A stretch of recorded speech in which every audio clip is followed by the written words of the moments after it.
And Mike is a new member, and he says he is going to get an adequate speech that gets where you get to know him. And now that he describes summer is not really over, ending, it's actually beginning for him. So summer is actually starting for him right now. Maybe you can explain to us what that means. And I introduce you to Michael Manton, our new member.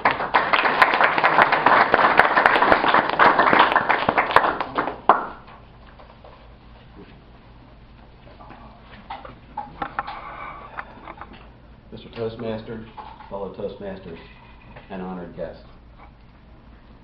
It's the end of summer bash, and I feel that my summer is just beginning in my life. I'm here to tell you a little bit about myself. I was born on January 29th, 1952. I am a baby boomer. I was born in the Stetson Hospital in North Philadelphia, which no longer exists. I am the third child of a family of 8. We lived in a small row home in Germantown in Philadelphia. There were 3 rooms on the first floor and 4 rooms on the second. Quarters were tight, but we were very happy. Very, very happy. We played on the street. I learned to ride my bike on the street, to roller skate on the street, to flip baseball cards on the street. We used to make scooters out of 2x4s and roller skates and soapboxes. We used to play hopscotch on the pavement. I used to flip baseball cards against brick walls. We had fun.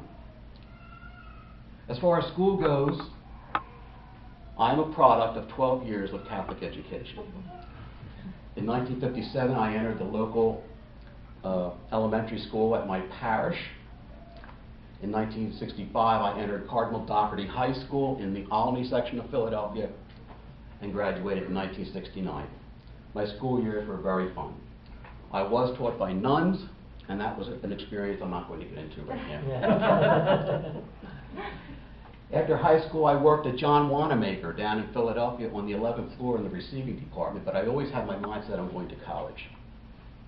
Concurrently, while that was going on, in 1970, my family decided that the quarters were much too small. All my brothers and sisters were growing up. So they moved to Flourtown. They bought a 3-story old farmhouse with a garage, a backyard, and a driveway. We thought we were in heaven, and my father paid the whopping sum of $20,000. That was a king's ransom in those days.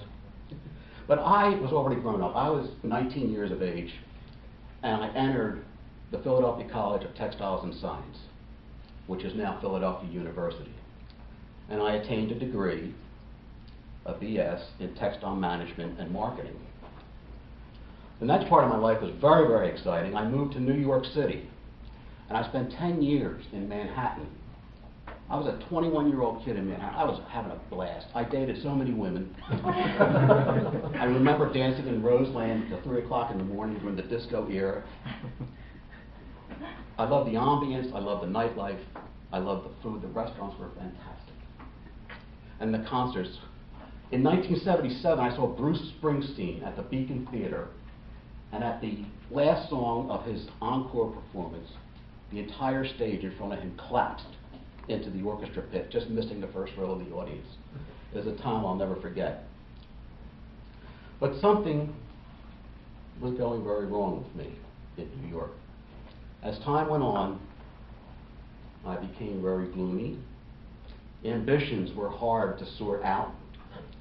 I felt stuck in my career, and not one single relationship worked out.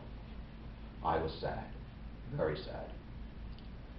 In 1984, feeling defeated, I moved back to Flourtown with my family. Now, no story about me would be complete unless I mentioned one very critical part of my life. In 1984, I was diagnosed with clinical depression. And I'm not telling you this because I want your sympathy. I'm not telling you this because I feel sorry about myself. I'm telling you this because this was a major obstacle that I had to overcome. I couldn't believe it.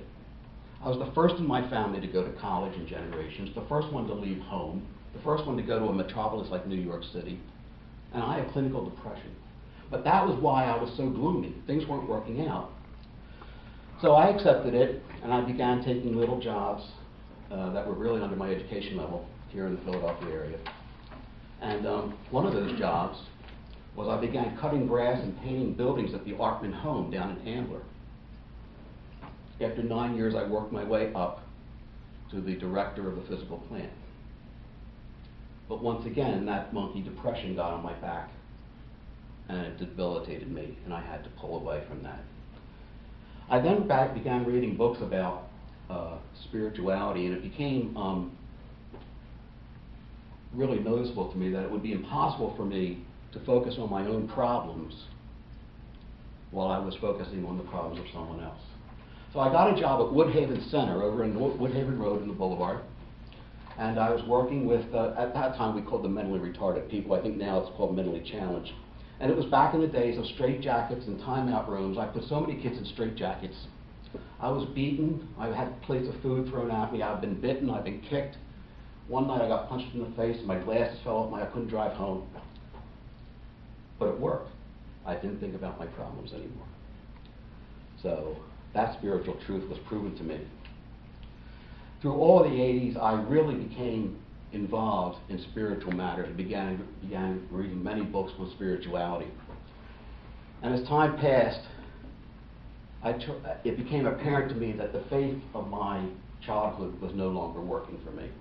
I was soul searching. I did a lot of soul searching, and I wanted to find the truth about my existence, if that's ever possible. It led me down various religious avenues of thought, and finally landing, after some years, with the Religious Society of Friends, which we call Quakers. William Penn was a Quaker who founded our city. I am happy there. I am peaceful there. But bouts with depression continued, and the effects were less and less and less every time they occurred. So I was making progress. I strongly love my spiritual journey. I really enjoy reaching out to what I believe is love in all people, and then responding to the love in me. I'm really big on that.